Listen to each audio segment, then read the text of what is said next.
السلام علیکم، Shabbir health tips کے ساتھ آپ کا میزبان حاضر. امید کرتا ہوں آپ سب بہن بھائی خیریت سے ہوں گے. ناظرین، آج کا ہمارا ٹاپک جنسی صحت کو قائم رکھنے کا نسخہ ٹپس ہے. ناظرین، آج کا ٹپس جس نے نہیں دیکھا اس نے اس چینل پہ کچھ نہیں دیکھا. بغیر ٹائم ضائع کیے چلتے ہیں اپنے ٹپس کی طرف. ناظرین، ایک مباشرات سے دوسری مباشرات کے دوران کتنا وقفہ ہونا چاہیے جس سے قوت مردانہ میں کمی واقع نہ ہو، اور جب بھی مباشرات کی جائے اس سے حقیقی لطف حاصل کیا جا سکے.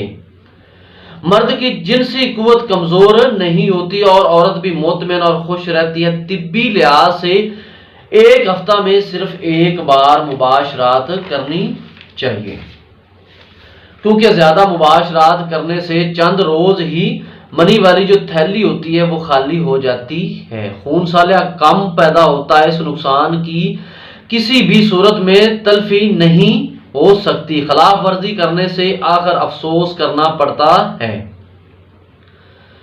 زیادہ منی کا اخراج بار بار نہیں ہو سکتا کیونکہ یہ چیز انسانی جسم میں وافر مقدار میں نہیں بنتی. ایک ہفتہ میں ایک بار مباشرات کرنے سے جسم میں کئی قسم کی کمیاں کمزوریاں نہیں ہوتی اور قدرتی حقیقی لطف حاصل ہوتا ہے. تمام زندگی تک مختلف امراض سے بچا جا سکتا ہے.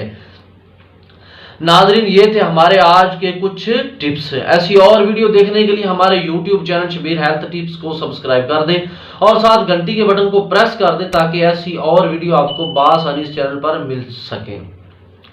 ناظرین، اگر ویڈیو اچھی لگے تو لائک ضرور کر دیں. ملتے ہیں اگلی ویڈیو کے ساتھ. اپنے میزبان کو اجازت دیجیے. اللہ حافظ.